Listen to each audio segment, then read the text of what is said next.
to Made in Ely, where we chat to local business owners about what they're building and how they're doing it.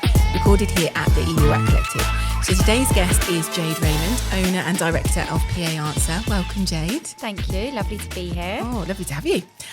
So for folks that don't know about you and PA Answer, we'll kick off first of all with, so tell us a bit about you, where you are and what you do in Ely. Yeah, so PA Answer is a award-winning telephone answering and admin service. So effectively what we do is we support small businesses, business owners with things such as call answering, diary management, email management, and the general kind of day-to-day struggles that most business owners or small businesses suffer with. Yeah. We've got a small team, there's 11 of us, and we're based on St Mary's Street in Ely. So we're kind of in the centre of town but tucked away a little bit, so in a little listed building, which is a really, really lovely office. Yeah, so that's kind of where we are and a little brief about what we do. Lovely, thank you. So take us back. Yep. Do a little rewind. So you started at PA Answer back in 2012. Yeah. Oh my God, that feels a long time ago now. Yeah, I know. As an apprentice there. What tell us a bit about that journey, sort of what led you to that particular role, and what your background was prior to that as well. Yep. So I started in I think it was the summer of 2012, and it was an apprentice role. Before that, I'd not long finished college, and I was planning on going to university, but I was in that dilemma where I didn't really know what I wanted to do at university. I had certain things that I thought sounded interesting, and I'd finished college. All of my friends, other than I think one or two, were going to uni. Yeah. So it almost was the most logical step for me. Yeah. But I think because I couldn't make that decision, I decided to defer for a year. So I still had in my mind that that's what I wanted to do, but I wanted to kind of decide if I did want to do. I was going to do like a counselling, counselling and psychology, that kind of course. Decided I'll defer for a year and just see. And then in that year, I kind of, I guess, similar avenue to that, found a job as like a support worker. Yeah. So it was helping kind of not necessarily the elderly people, but mainly people with like learning difficulties or kind of physical difficulties that just needed someone to support them in their home and out in the community. So I thought that would work kind of line up with what I wanted to do.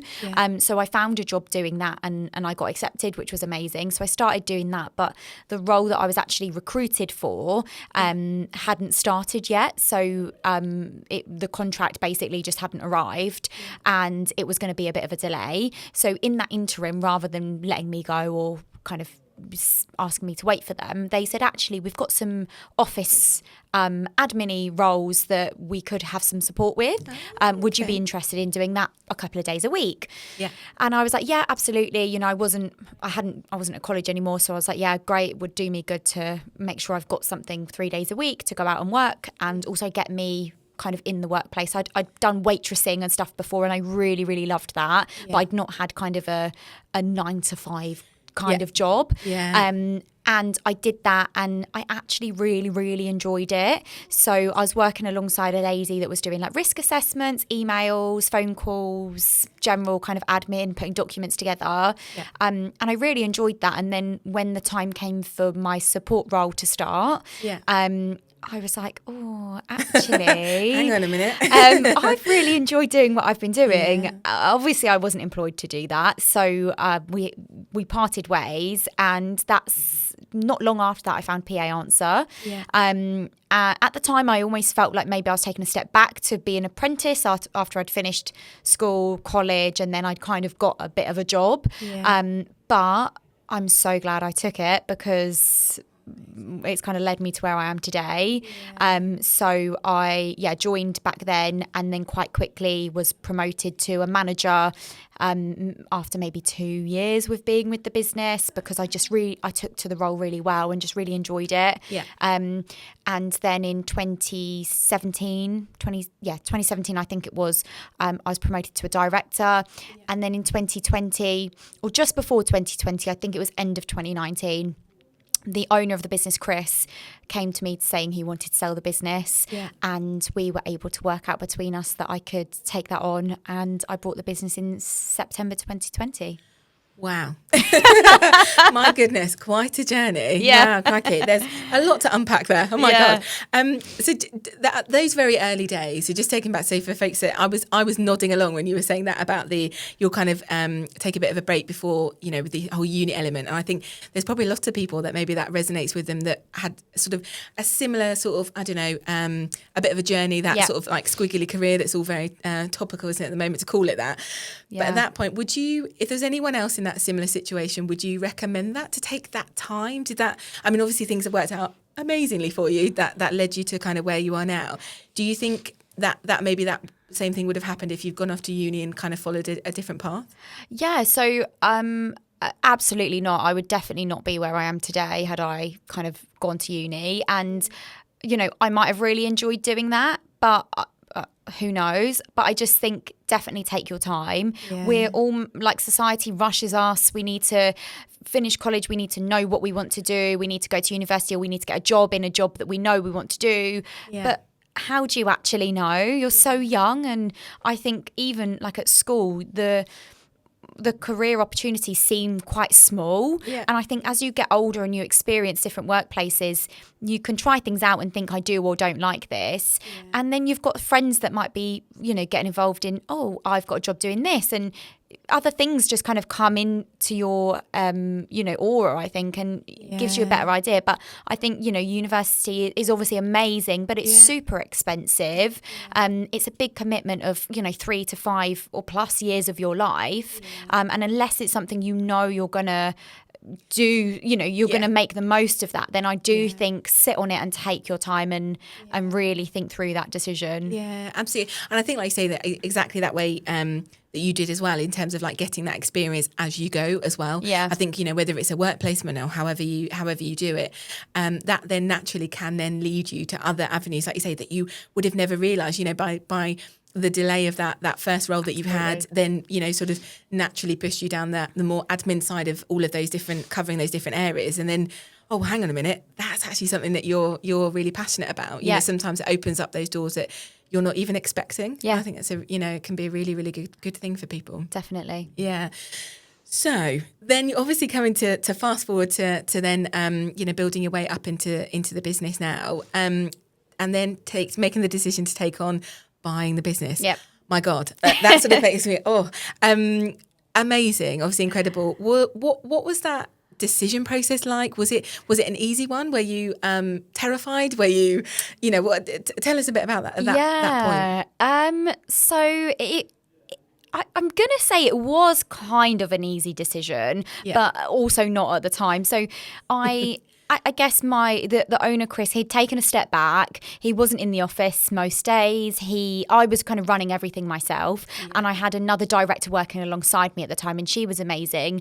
She was off on maternity leave, so I kind of was doing things single-handedly, but with Chris's support. He was always there, and I just hadn't got that final say in things, I guess, to a degree. And the way that I thought is he's going to sell the business regardless. Yeah. So I kind of looked at my options, and my options were Chris sells the business to someone on the open market, and they either don't want me because they're going to do that themselves, or they're going to, it's going to be a bigger company that buys it and they just absorb the customers. Yeah.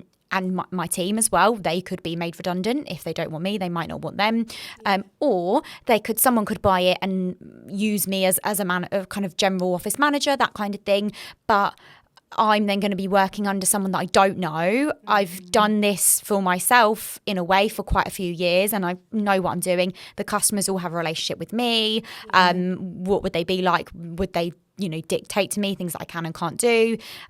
So that was in my mind. And then the other thing was, if I don't do it and I get made redundant or whatever, what would I go and do? Yeah. I would probably want to set something similar up on my own anyway. Yeah. And I'm like, I've got all of these customers. I've got a relationship with every one of them pretty much. I've got a team. I've got an office.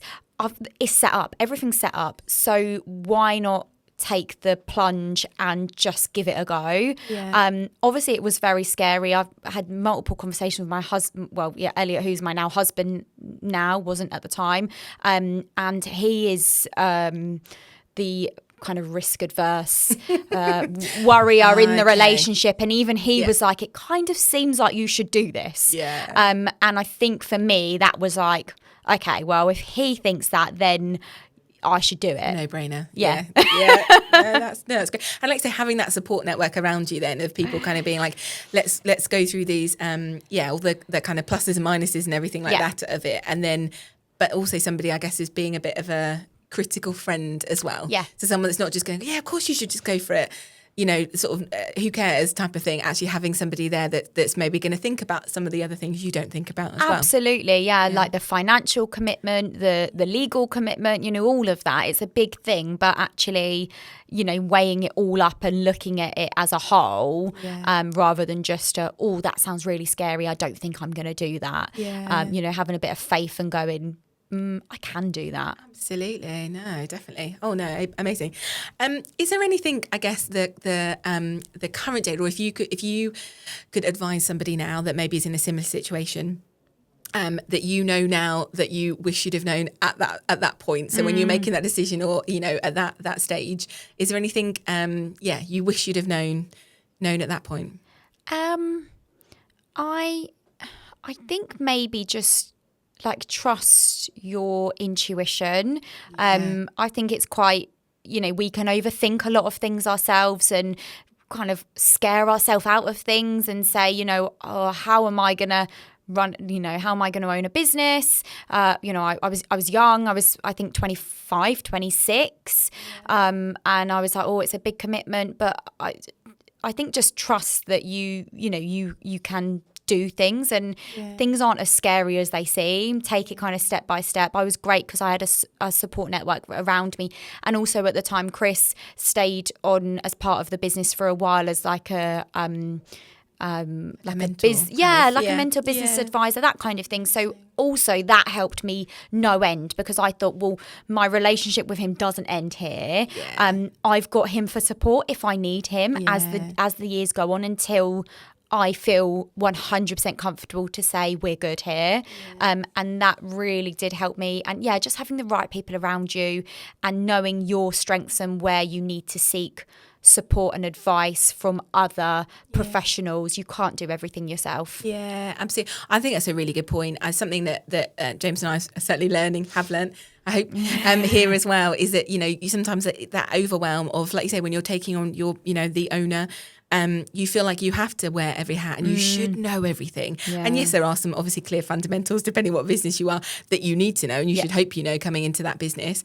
But actually, don't be afraid to ask for help, and actually definitely ask for help, and find it, because just from my experience so far as well, is people are really happy to share. They're really happy to, to either give their advice depending on what it is, to, to see you succeed, and don't be afraid to ask for that. Absolutely, yeah. I think it's important, and like you say, people are willing to help and wanting to see you kind of do well and support you as well. So absolutely. So turning to PA Answer, obviously the name suggests a certain thing. But obviously you guys are, so there's the call side, but obviously the admin side and so much more as well. What does what does a typical week look like, or typical, so in terms of sort of for an offering, so for people that haven't heard about what you guys do? So every day, week, hour is different, to be honest. But because we offer such a wide range of services, we have some customers that use us for just overflow calls, so when they're not available. We have other customers that we do outbound calls for, other customers we do a bit of a whole service, so incoming and outbound calls, book appointments, respond to their emails, take payments, send invoices, that kind of thing. Yeah. So it's very varied, but how we tend to work internally is there's 11 of us.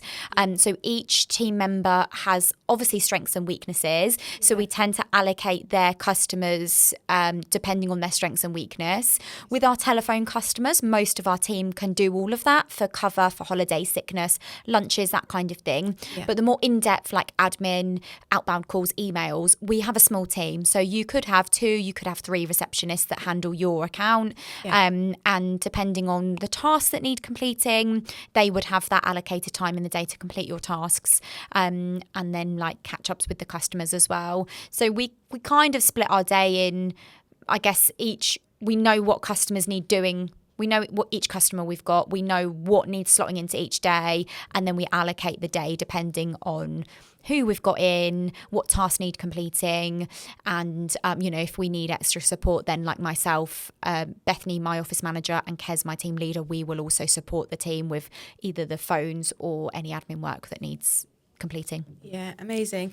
And obviously, because you have such a wide range of clients, I can imagine across the board, is it how do you basically, I guess, tailor your services to, because you might have, like you said, there, a veterinary practice, or it might be a builder, or it might be, a whole host of different businesses you work with. Yeah. Is there a kind of process or way that you get to know them to make sure that your services is tailored to their business? Because I can imagine, I don't know, just sort of one of those challenges that folks might think of coming to somebody like yourselves is, is it going to sound like me? Is it going to, they obviously have a certain tone of voice or things like that. How do you get around that? Yeah, I mean, that's a really great question. So because we work with so many different industries, it can be difficult, but I think we've got quite a lot of experience in quite a few industries. So we tend to know what services suit the customer that's coming to us. So initially, when you inquire with us, we'll have kind of a brief phone call, just get to know you, see what's made you contact us, how we can help. And then after that, if you're still keen, we'll do a more in-depth call. We will then go through, okay, show us your diary, show us how you use that, show us your emails, and do almost like more of a training call. Yeah. And at that point, we can suggest, okay, this would help here, or we've actually got other customers that do this, which might work quite well for you. So I guess our experience allows us to really tailor it to the customer. We could have customers in the same industry and use us completely different ways. For example, we've got let's think of one of our customers. We've got a removals company who use us for call answering and booking like into their diary. Yeah. And then we could have another removals company that only use us for lunchtime when they're not available, when people are out of the office or something like that. Yeah. So we have to listen to the customer, understand their needs, and then make our suggestions. All of our services are like add-ons. So once they join, if someone says, I kind of want for you to take my phone calls and see how it goes, we tend to build up the relationship with the customers as we go. So as they get to know us and trust us more, they then feel more comfortable in handing over more of their services, adding on services and handing over more of their responsibilities to us. Yeah, absolutely. And I can imagine that, exactly that. Once they've kind of gone, okay, great, you guys are great at that. Yeah. Okay, there might be other things that they're sort of like, oh, I'd like to hand that over, but I'm not sure how. Yeah. Or that, like you said, that trust element. And I think also, like you touched on there, I think there's a really important part there is obviously you guys are specialists in this area. And I imagine probably most of or all of your customers absolutely aren't. They're doing it as it's part of their business. Back to what we were saying about, feeling like you've got to wear every single hat. And actually, like you touched on there, you can then actually suggest, better ways they can do things or from that side, and that's probably really valuable to businesses as absolutely well. Even we have a lot of trades, and for them normally the customer service is normally great when they're on site with the customer, but as soon as they leave there can be a bit of radio silence. They might struggle to get hold of them, and then for us it's we're like, okay, how are we going to increase this customer service level for your customers, making sure we're there. We tailor ourselves to our customer as well within reason. So if you've already got someone internally, how do they answer the phone? How do they respond to emails? We can make sure that we align with them. Obviously, if there's improvements, we will suggest those, but we want it to seem authentic and that we are an extension of you and your business rather than, a kind of nameless call center that is just there to take messages and pass them on, because we're so much more than that. Yeah, no, that's amazing. The other thing that I was thinking as well is, so if someone's listening to this, or you see some stuff on your socials and they're sort of thinking, that sounds really interesting, I'd maybe like to do it. I'm not sure I'm ready for that yet, or I'm, depending what size they are, or they're not sure if they're the type of business that you can support. What would you say to those people? What process should they go through? What should they do if they're kind of like, oh, it sounds interesting, sounds like it could help, but I'm not sure? Yeah, so we offer a week's free trial for all of our new customers, and that is call answering. So anyone that is in that kind of frame of mind, we tend to say, look, give us a call, have a chat with us. We're really friendly. We can be honest with you, and tell us what you're struggling with. If it doesn't sound like it's going to work, then we'll say, it doesn't sound like we're going to be able to help you, or it's not going to be right for you now. Yeah. If it is, and we think, actually we could really benefit you and we could increase your, in business and customer service, that kind of thing, then we will say, let us do a week's trial. We'll set you up. It's really low maintenance. We don't need that much from you, in a sense of, once we've got your information, we'll get it set up on our end. We'll have that phone call where we just go through what's needed and the requirements. And then we'll run that trial for the week.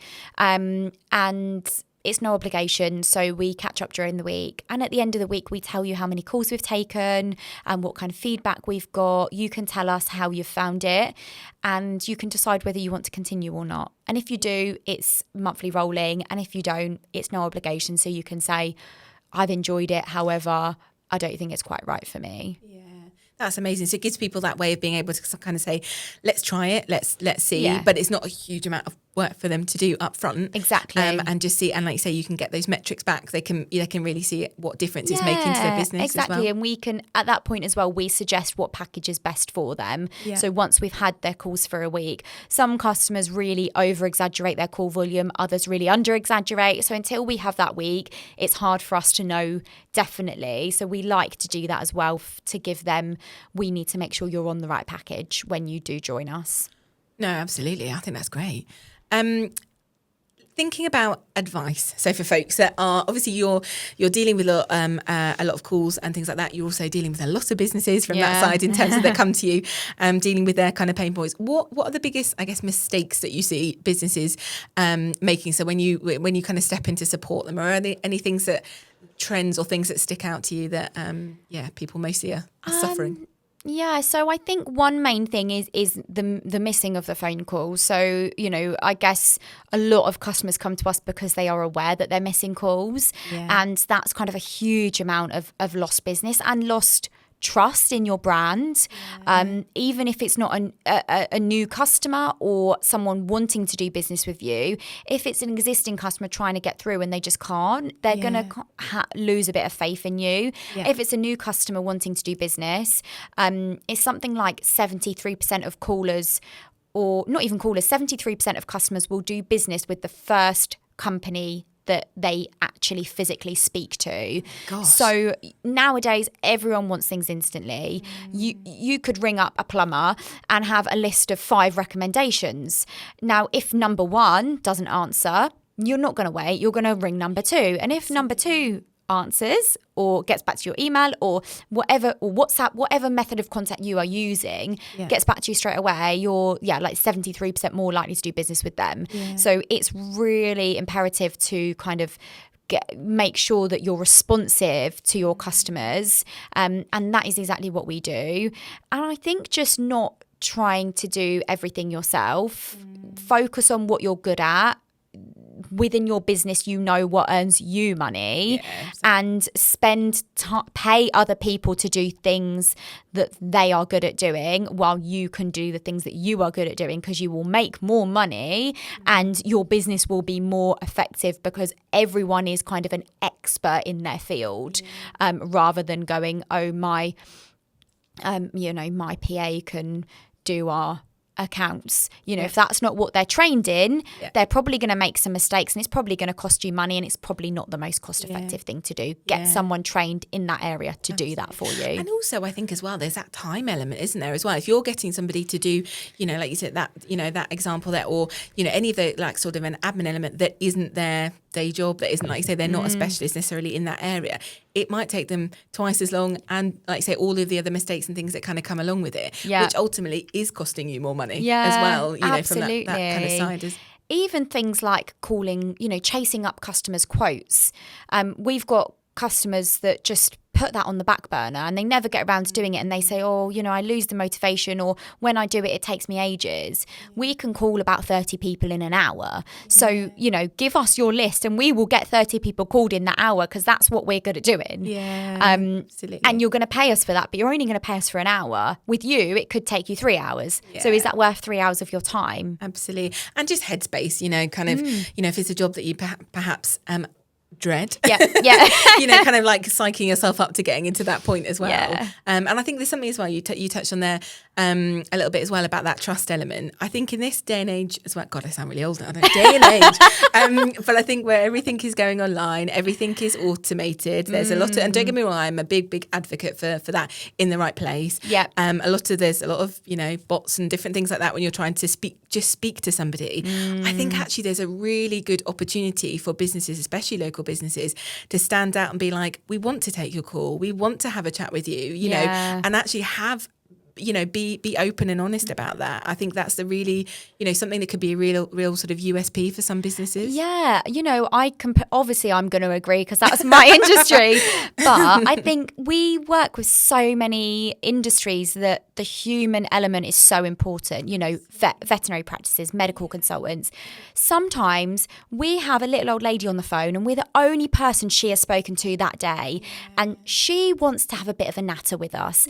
And, you're not going to get that with AI. And that's what we really pride ourselves on, that we deliver that, personal customer service. We don't use scripts. We're not AI. We're not, we have information we need to take from that caller. But other than that, it's a free flowing phone call. We listen to the customer's needs. And although we might not be able to solve their problem, they're listened to, they're heard, and then they're kind of put in the right direction, whether that be someone else giving them a call back or booking them to speak to someone in particular. And I think that's so important. And for some industries, AI voice is great and it's efficient and it's quick, but I think there are so many industries that we still need that human element, and that is where we really shine. Absolutely. And I think as well, you said there as well, I think from that customer service element as well. I think, you talk about kind of obviously the lead part of it, with new customers, but also there's that post part about protecting your brand, about having somebody that,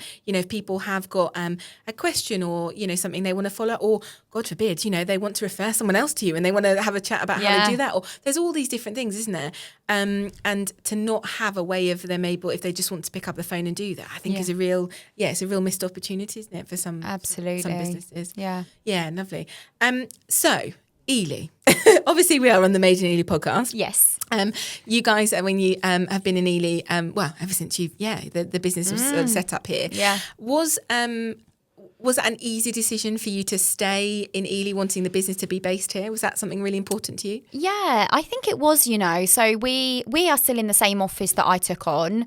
I love it in Ely. I think it's got such a nice community feel. Lots of kind of small businesses that seem to really support each other. Loads of community events go on.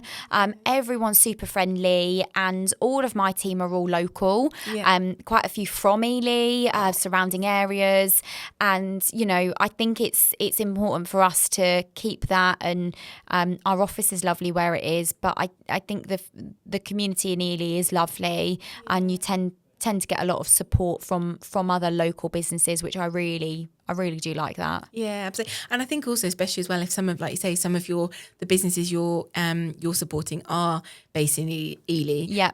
for you guys to be there if they need to pop in, if they want to kind of speak to you, I think that's, again, that's a really important thing, isn't it? It is, yeah, exactly. Like we work with companies all over the UK, but we have quite a few local companies in Ely and surrounding, and it's nice for them to pop in and see our team and meet us, and I think it almost draws people to us. Yeah. If there's people locally that need our service, we're normally kind of top of the list because we are a local business. And I do find more so now, local businesses like to support local businesses. Yeah. So that always is a benefit. Yeah, like you say, and I think it really happened with, certainly James and I have found that again here with, with opening up the office. I think people have been really, really welcoming, really sort of like, again, keen to share, keen to see how we can work together. There doesn't feel that sense of competition at all. It's just sort of like, okay, how can we work in partnership? How can we support each other as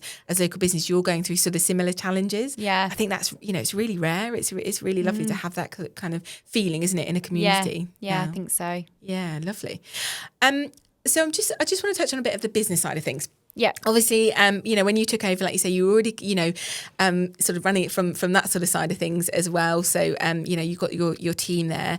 How has that evolved over time in terms of like your skill set? Are there any things that you have now, skills you developed kind of over that time and that have been super valuable to you as a sort of owner and director of the business? Yeah, so I think I'm quite keen on always learning and always kind of striving to be better and to do more. So I completed a NVQ level. Well, I did my customer service NVQs when I kind of first joined. And then I think as I became a director, I did a NVQ level 3 in marketing. And then when I was taking over the business, I actually did a level 5 in management and leadership. So that taught me so much because, on the daily, you think, oh, maybe I should do this or maybe I should do that. And actually to kind of study something to go alongside what you're doing, I think is super important. Yeah. And also, I do a lot of networking. So I meet so many new people and have lots of conversations and lots of advice and people to speak with, and my team as well. I've got a really great team and we're always throwing ideas out there and they're always giving me suggestions, and I think we've got such a lovely kind of community within our team as well. So I guess that's probably why, and I'm always looking for like little courses. So I've done my like mental health first aid training, and I'm renewing that next week actually. So little kind of even like short courses like that I think are going to benefit me mainly for my team's purpose. Yeah. I'm always about that because I think we can't ever really sit still where we are, and we need to keep learning and supporting my team especially, because they're the ones that are supporting my customers. So if they're, on their A game, our customers are going to be super happy. If I've got a problem within my team, then that's going to impact our customers. Yeah. So I really need to, make sure that that's going well. And most of them are doing MVQs in some form, depending on their role within the business. So they're also kind of always learning as well. Yeah, absolutely.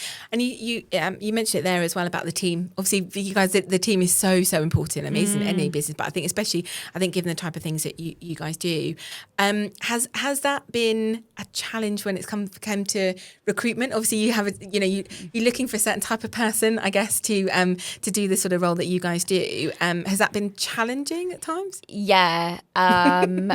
Recruiting is always fun. I'm really lucky that actually my team at the moment we've had for almost probably 2 years. So I haven't recruited anyone for that period of time. Wow. I dread when I have to recruit the next person, to be honest, because we've got such a good team and they gel personality wise, and an office full of 11 women, everyone's like, how on earth do you survive? But we do all get on really well, and everyone has their moments, but overall I'm really, really lucky. And I think as I've kind of, my experience has grown, I've realised that the skills of the person that I recruit obviously are important, but it's more their mindset and their work ethic, and are they going to gel with the team? Because I could bring someone in that's incredible at the job, but if they're not going to get on with the team, they're not going to last, and it's going to cause a bad environment.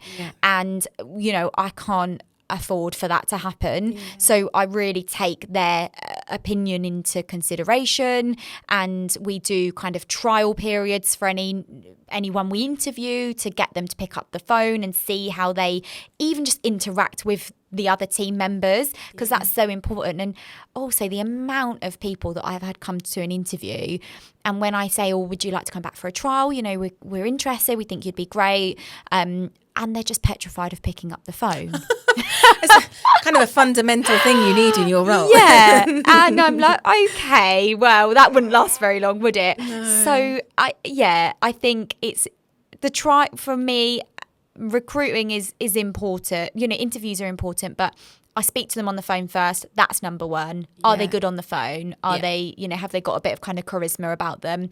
Are they good at an interview? Can they chat and kind of liaise with me? And then also, how are they at physically picking up the phone and dealing with my team? Are they kind of interested in what they're doing? Are they asking questions? Do they appear that they're bored? Have they got their phone out? Like those kind of things. And I think to watch that and see, I think that's really important. Yeah, no, it's so true. I think, spoiler alert for anybody who hasn't listened to the Tom from Silver Oak, we had him on a couple of weeks ago. Yeah. So when this airs, his episode will be out. But one of the things he touched on there, we were talking about recruitment, and obviously it's, similar, there's a customer service element obviously with the guys there. And he was saying the similar thing, as in like, he actually, to a point, doesn't care what's on the CV. Yeah. And, James and I will be the same here when we look to have to recruit folks here.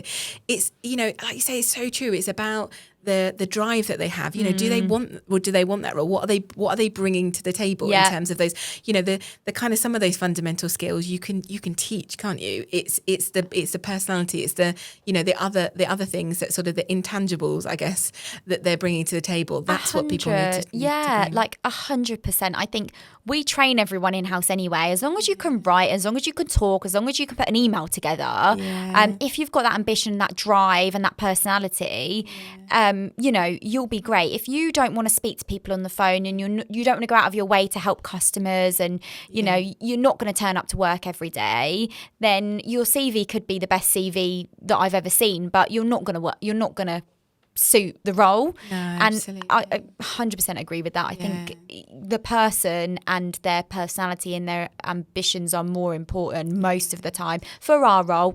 Some obviously you can't overlook that, no, but course, for the roles that I recruit for, that's more important. Absolutely. And that's the thing, and I think I would always say to people as well, just apply, because I think there's I don't know what the stat is off the top of my head, but I remember back in corporate world, for me, a lot of the people then would say, well, and from a female perspective, if they didn't tick, was it something like 98% of the boxes of a job ad, they wouldn't apply.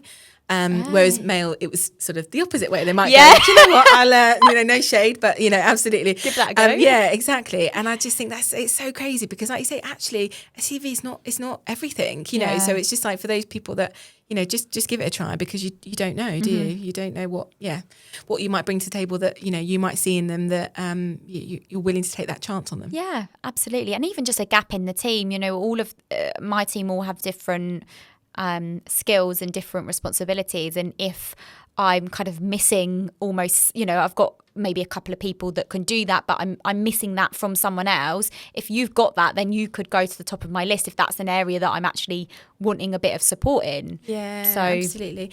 The other thing, just before we wrap up a little bit, I'm intrigued about that. I think you saying there about obviously that having a quite a large team of all female, that most people are like, oh my goodness, how, but that, there is that great team cohesion, and that, everyone happy from that side. How do you do that? Any tips for anyone that's sort of, from that kind of side, in terms of from a leadership perspective? What's the magic? I don't know, maybe you have to ask my team that question. But I would say, like, I've got an open door policy. So I put my team above everyone, really. If they need support or they just need to come in and vent to me or they've got a personal problem, I'll always sit and listen to them. Even if I'm busy, I know it can't happen 100% of the time, but I will always make sure that day I will put the time aside to deal with them. And a lot of the time, me and my office manager, my team leader, we will drop what we're doing to handle a team member's issue, even if it's a personal, completely non-related work issue. For us, it's really important. And I think because I do have that policy, the team feel really comfortable in coming and chatting to me and knowing that they can just sit and rant, and they're not even necessarily wanting me to give them a solution. They just want to come and get it off their chest and be listened to, and I might be able to offer something that might help. I might not. But normally they go away feeling better because they've got it off their chest. Exactly. And I think that's quite important, especially a team full of women. I don't know it would work the same way with men, because they probably wouldn't come in and tell you all of their problems. But you never know. But I think having that open door policy and just listening and taking on board what their concerns are, and that's really important. Yeah, absolutely. Knowing they've got that safe space that they can come and talk to you, and even like you say, if they're probably not necessarily always looking for the answer, but they just knowing that they can come in and talk about that. I think there we go. That is the magic. So we are almost at the end, which I don't know how on earth that has happened. We're going to go into our quick fire round. Which I'm notorious for it not being very quick fire, but we'll try. We'll try. By the end of, I don't know, whenever we get to this, we will eventually do a quick fire. So first one on the first question is for you. Calls or emails, which do you prefer for important news? I would say a phone call, because you can speak with someone and you physically know they have received that information. Okay, lovely. Next one. True crime documentary or feel good film for a Sunday night kind of sofa. What would you pick? Always a true crime documentary. I am a lover of true crime documentaries, serial killers. Nice. People going missing. Yeah, I love it. That's a bit of your wind me. Down. Yeah, that is how I relax. I like that though. It's just sometimes something completely different just to take you away. Okay, right. Best piece of advice someone gave you about running a business? That's a tough one. Probably, Chris said to me back in the day, if someone's not playing game, like a staff member or a customer or anyone, then you need to deal with that as a personal matter, because it's quite easy to allow, someone maybe messing around a little bit and just be like, they'll come round. Most of the time they don't come round, and they could then in fact tarnish other people. And he's like, I remember him saying to me, you need to take that personally. You need to see that they are affecting you and the business, and they're stopping you from achieving your goals. And I guess in with that is a bit of trusting your gut. Most of the time when that's happened, I've always had a bit of a feeling in my stomach, but my head's been like, no, it'll be fine. Give them another chance. It's a one-off, and most of the time it's not a one-off. I give them another chance and it still happens. So yes, that I would say is quite valuable. Okay. Oh, I love that. That's, wow. And last one. If PA Answer had a tagline, so beyond obviously what you're branding at the moment, that summed up what you do, what would it be? So with our name, PA Answer, it, as you say, it kind of goes like, it alludes to answering the phone. However, when a lot of customers come to us, we are the answer for them for a lot of their kind of issues and queries. So I think, PA Answer being the answer to your business's needs, because we're so varied and so broad, and we're able to help in so many different ways. I think that maybe would be something I would like to say is back in the day we were pretty much just phone answering, so that's why we're PA Answer. But actually we are the answer to a lot of other business solutions than just answering your phones. Oh, I love that. Very nice. Very nice. Okay, so finally, what's next for PA Answer? Anything kind of exciting things on the horizon, or anything you want to kind of point folks to? Yeah, so so at the moment we've got one spare desk in the office that we're in. So I would, if we do fill that this year potentially, I would like to get a bigger premises. That would be amazing, just to have something maybe a little bit more modern and somewhere that we could expand the services a bit more. And also we work with different industries, so we've got quite a lot of veterinary, quite a lot of medical clients, and in the future I'd like to branch off, so I'd like to have kind of set team that dealt with just vets, a set team that dealt with just medical consultants, and then a more generic team. So, you know, we need to make sure that logistically the business, I guess, is like 30% in each area, so to kind of make it work, and enough business in each, you know, to justify that. And if we got a bigger space, I think we would be able to do that easier, because we could have teams in different, you know, desk spaces. At the moment it's quite difficult, but that would be a long-term goal for PA Answer to, you know, branch into, and maybe branch into other areas as well that we see fit. Lovely. Very exciting. Lots of potential going down the road. So for anybody who would like to find out more about you guys, or just, where can they find you, and how do they do that? So we are physically St Mary Street 46A. We're next to Poets House. Online, paanswer.com. We're on Facebook, which is PA Answer UK. Instagram, which is PA Answer UK as well. LinkedIn. And our contact number is 0333 800 0085.